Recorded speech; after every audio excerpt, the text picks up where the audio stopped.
Disclaimer, el nombre que utilizaré para este video y que ya vengo utilizando en toda esta serie es el de historieta. Y lo uso porque quiero evitar la típica pelea que se llama manga, que se llama cómic y que ya me tiene harto. Esto que voy a decir ahora le sirve para todos. Así que ese es mi primer motivo. Tengo un segundo motivo, y es que somos latinos. Ocupemos por lo menos una palabra en castellano. Y tercero, y yo creo que es lo más importante, tengan en claro el siguiente concepto que les voy a decir en este momento. Históricamente no es quien lo inventó, sino el que le dio el mejor uso. Así que aclarados los puntos, corre video. Hola, bienvenidos nuevamente al canal del Julio. Acá su servidor Julio Acuña, autor integral de historietas de acá del sur de Chile. Y hoy día vamos a hablar acerca de la historia de la historieta a nivel mundial. Y suena feo, pero así se llama. Historieta, por lo menos acá en Latinoamérica. Y esto va a ser súper interesante porque nos vamos a sumergir desde los conceptos más básicos de dónde sale hasta más o menos ver su proyección y hasta dónde podemos llegar con esto. Así que cabros, si están listos para la aventura, vamos al tiro nomás bien.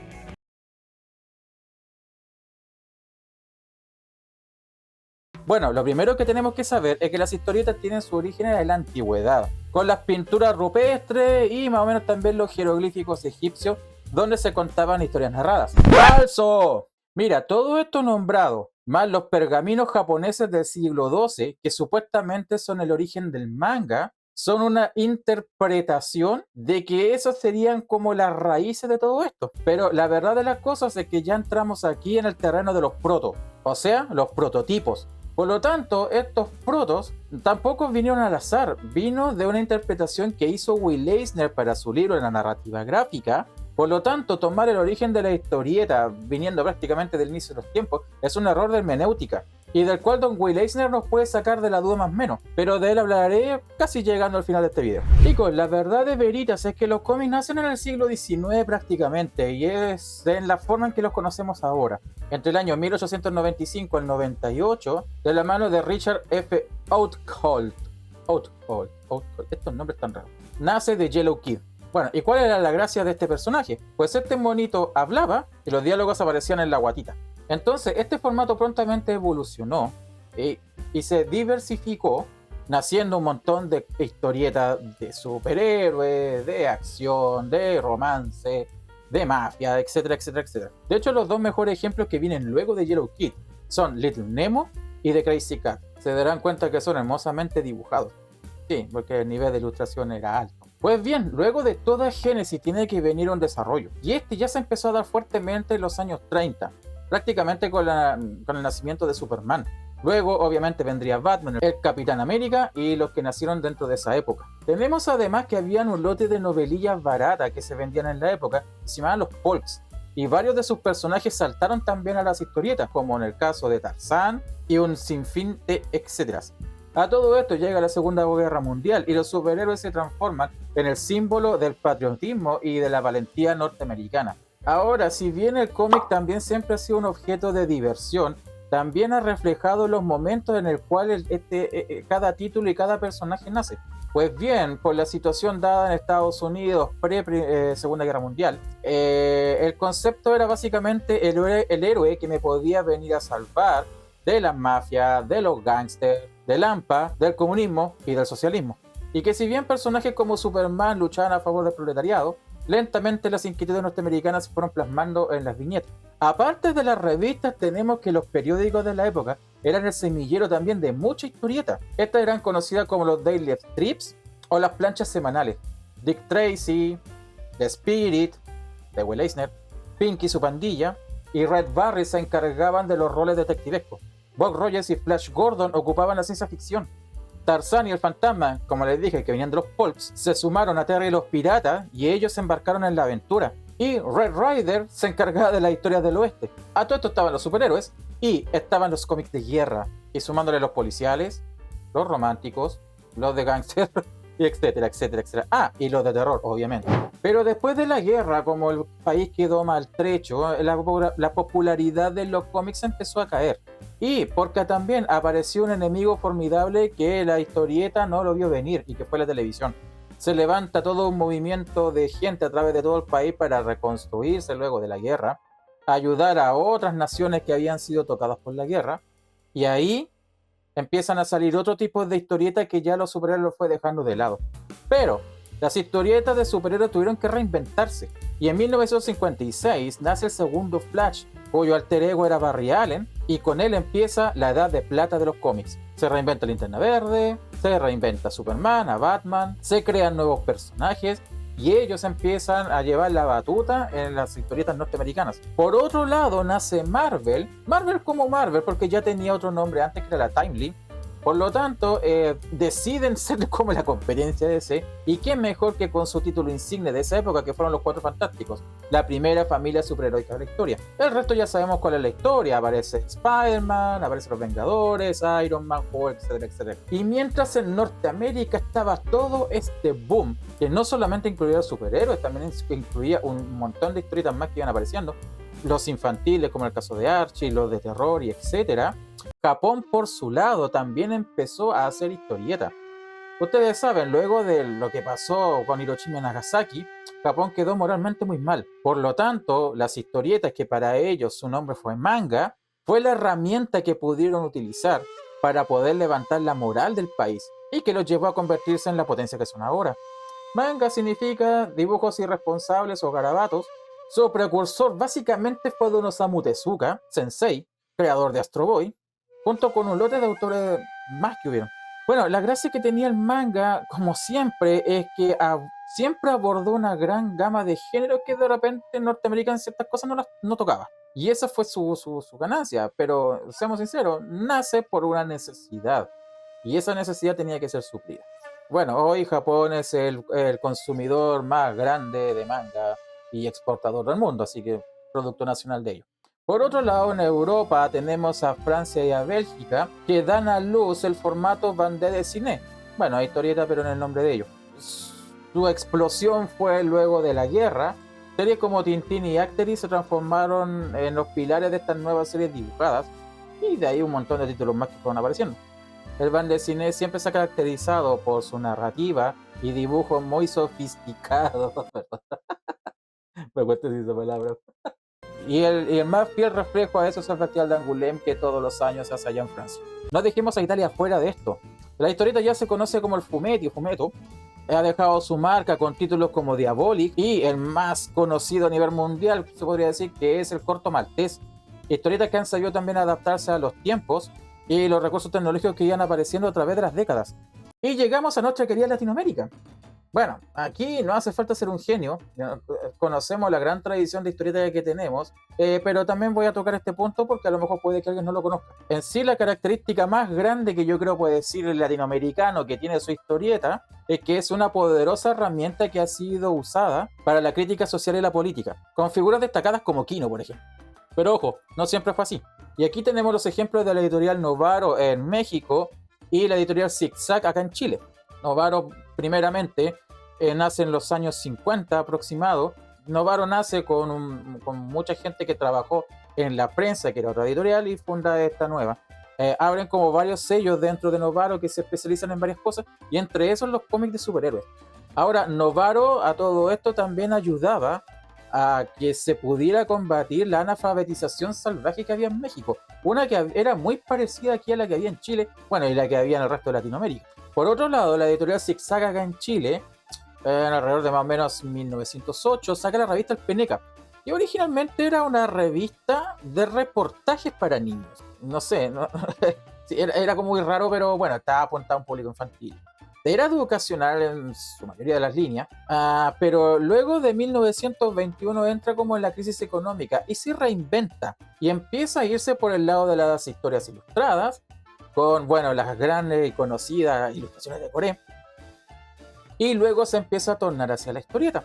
Pero la visión que tenía Peneca, gracias a Zigzag, era casi la misma, que se pudiera combatir la analfabetización que había aquí en Chile, que era mucha. Primeramente, Peneca se estaba vendiendo básicamente para los niños de clase alta, pero luego, en el 21, se establece que todos los niños, pobres y ricos, deberían leer la revista para que ellos pudieran reforzar su lectura, la escritura y en el fondo la educación. Entonces, toda esa tradición educacional que tenemos viene de esa época. Tengo que hacer un punto aparte con Argentina, porque creo que ha sido el mayor exportador de historietas a nivel latinoamericano y que ha podido salir a su país.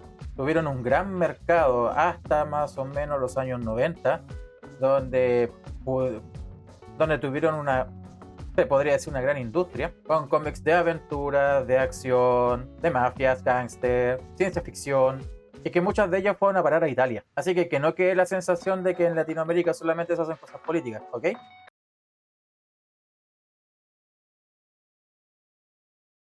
Ahora, hemos entendido de que las historietas han sido herramientas, ¿verdad?, para la educación, han sido también elementos para la entretención, pero no nos podemos olvidar que también las historietas han entrado dentro del mundo de las batallas sociales y los movimientos políticos a través del siglo XX. Tal vez este es como el rango menos popular de todos, pero tengo que enseñarlo igual. Como les dije originalmente, los cómics en Norteamérica reflejaban mucho el pensamiento del norteamericano cuando nace, en el tema de las mafias, la AMPA, el comunismo, etcétera. Pero luego en los 60 nace la contracultura debido a los movimientos hippie, Vietnam y todo eso. Y con eso nace el cómic underground, con Robert Crumb a la cabeza. Obviamente eran historietas que satirizaban todo el estilo de vida norteamericano, incluyendo las historietas que se vendían mucho como la de los superhéroes. Y obviamente apoyaban la paz, el amor y todo lo que se estaba peleando en ese momento. Los 70 también hubieron cambios políticos dentro de Estados Unidos, donde los cómics de superhéroes también empezaron a meterse ahí.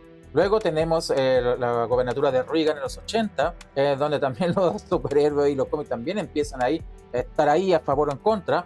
Y bueno, y así sucesivamente hasta cuando llegamos a la época moderna, donde tenemos títulos e incluso que han llegado al mundo de los superhéroes, que están a favor de la identidad de género y los derechos varios que se están peleando en Estados Unidos. En Japón ha pasado también algo similar. No solamente se quedó para levantar la moral del país, sino que también han habido muchas historietas que han criticado un poco la forma de vida japonesa, sus excesos, su forma de llevar la vida, la sexualidad, el individualismo, la pubertad. Bueno, es muy conocido últimamente el trabajo de Inio Asano, que se mete en estos problemas y ha sido llamado voz de su generación. Incluso más, si tú miras a Akira, te das cuenta que es una sociedad que está llena de odio, producto de los caos sociales que siempre tienen que estar enfrentando y a la delincuencia desmedida en esta tremenda mega ciudad. Todo esto han parado para la desigualdad social que hay ahí. Y obvio su profunda marca con la bomba nuclear. En Europa, por su lado, bueno, los cómics siempre han sido como contenciosos, mucho. Hay siempre mensaje, hay siempre pensamiento. Bueno, Europa es así. Así que por lo tanto puedes encontrar en muchos títulos comentarios muy incisivos con respecto a cómo se maneja la sociedad, cómo se maneja los gobiernos, cómo se maneja incluso las políticas internacionales de otros países. Eso es normal en ellos. ¿Y Latinoamérica? Bueno, no creo que haya necesidad de explicarlo, ¿verdad?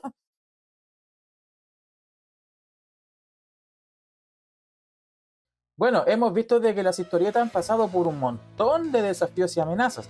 Frente a la televisión, se mantuvo. Frente a las series, se mantuvo. Frente a las películas, se mantuvo. Ahora, la competencia directa que tenemos son los videojuegos y las inteligencias artificiales. Pero por otro lado, tenemos que también las historietas han sabido adaptar muy bien al mundo digital, con plataformas como Webtoon o Tapas, Manga Plus, o subiendo tus archivos a un CBR y colgándolos por algún lugar, o subiendo a las redes sociales, o regalándolo en PDF. Por lo tanto, las historietas no han sido ajenos a los nuevos estilos de consumo.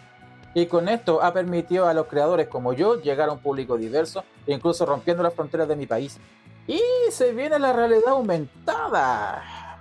Y eso podría también traer nuevas oportunidades para la historieta, o tal vez una nueva amenaza, depende de quién, cómo lo veas.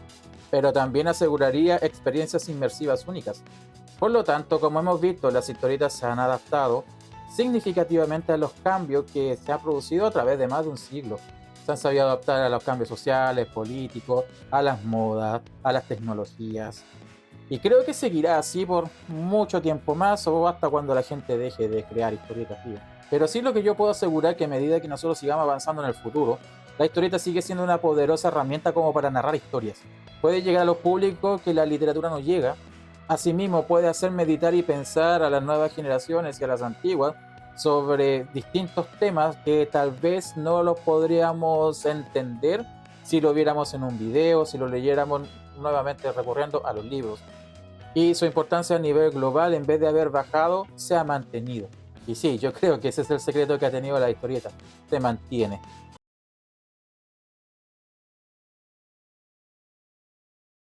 Y como les prometí, llegó la hora de hablar de Don Will Eisner. Bueno, él fue un autor muy polifacético en materia de historietas, aunque su obra más grande y más conocida ha sido The Spirit, una serie detectivesca, nació más o menos los 40-50 para adelante, pero que se sigue reimprimiendo hasta el día de hoy. La gracia que tiene The Spirit es la forma en que está narrado, cómo utiliza los elementos de la historieta en una época donde tal vez no estaba todo el conocimiento que tenemos ahora. Por el amor de Dios, Don Will Eisner hizo maravillas con los paneles o viñetas, como quieras llamarlo. Además, dentro de sus logros, fue el que inventó el concepto de novela gráfica, que en sí es una historieta, pero que es autoconclusiva y que tiene un buen número de páginas. Se establece que entre 90 a 120 páginas más o menos. Pero ojo, es una historia que debe empezar y debe terminar y tiene que ser inédita. No una saguita de un superhéroe que lo pusiste en un lomo y lo tienes. No, eso no son novelas gráficas. Novela gráfica empieza y termina. Y ese concepto de novela gráfica nace con su obra conocida como Contrato con Dios, que es del año 1978. Además tenemos otras novelas gráficas de él. Crepúsculo en Sunshine City, El Edificio, El Soñador, Viaje al Corazón de la Tormenta, y la última que hizo, que se llama La Conspiración, en donde hace un estudio sobre un libro que se dice que alimentó el antisemitismo y que en sí es básicamente una reinterpretación o copia del Príncipe de Maquiavelo. Además, él escribió 2 libros, uno el año 85 y el otro el año 96. Y del segundo hablaré en este momento. Se llama La Narrativa Gráfica.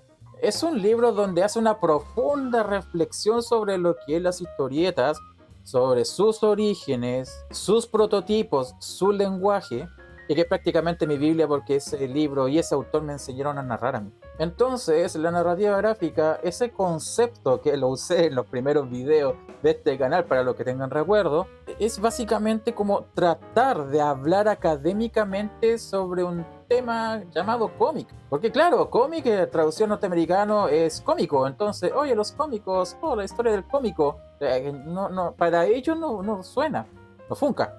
Entonces, al colocarle este nombre, se le da una identidad a esto. Y narrativa gráfica suena bien, y está bien, porque eso es narrar con dibujos. Entonces, como yo les digo, este es un autor que es de suma importancia para todos nosotros los que hacemos este tipo de trabajo y que por lo tanto deberíamos consultar sus obras. Bueno, y aquí les digo un secreto, yo Spirit lo conocí porque me regalaron un número, porque no se vendían. Entonces, compré un lote y me regalaron los Spirit. Y les digo una cosa, si ustedes quieren meterse en el mundo de Will Eisner y conocer más de cómo narraban, vayan a las tiendas de usados y cómprenlos. Por lo menos aquí en Chile los puedes pillar hasta 1.000 pesos chilenos. O sea, $1 y algo. Aquí en Chile no los compran. Entonces, aprovecha de comprar un material que si tú eres de otro país, no eres de Chile, y lo puedes encontrar, lo más probable es que lo encuentres muy barato. Tómalo y cómpralo y examina el trabajo que hacía él, que créeme que te va a servir mucho. Ahora, sobre Will Eisner podría hacer un video entero, pero ya, les dejo un desafío. Si conseguimos 100 comentarios que digan solamente Will, me rajo con un video hablando de la vida de él y de sus obras y mostrando más trabajo y etcétera, etcétera, etcétera, etcétera. Y asimismo también les recomiendo su libro La Narrativa Gráfica. Si lo pueden comprar, cómprenlo obviamente, pero si ustedes no pueden, bueno, ustedes ya saben cómo poder obtenerlo. También les recomiendo este libro. Se llama Comics, una historia global desde 1968 hasta hoy, escrito por Dan Masur y Alexander Danner. Y fue de este libro donde saqué muchos de los datos históricos que expuse acá. Y bueno, porque este libro habla sobre eso. Habla sobre historia de los cómics, e incluso hasta de un punto de vista social. Y que sé que es muy bueno leerlo, porque de repente habían cosas que uno no sabía sobre los autores y aquí este libro te lo explica muy bien. Y bueno, chicos y chicas, ya el video se me hizo demasiado largo, así que lo dejamos hasta acá. Como siempre les dejo un videito acá dando vuelta, ¿verdad? Que les va a servir y que tiene que ver con la serie de videos creando un proyecto de historieta. Así que eso, nos vemos hasta la próxima semana si Dios quiere y camino de bendiciones para todos. Bye bye.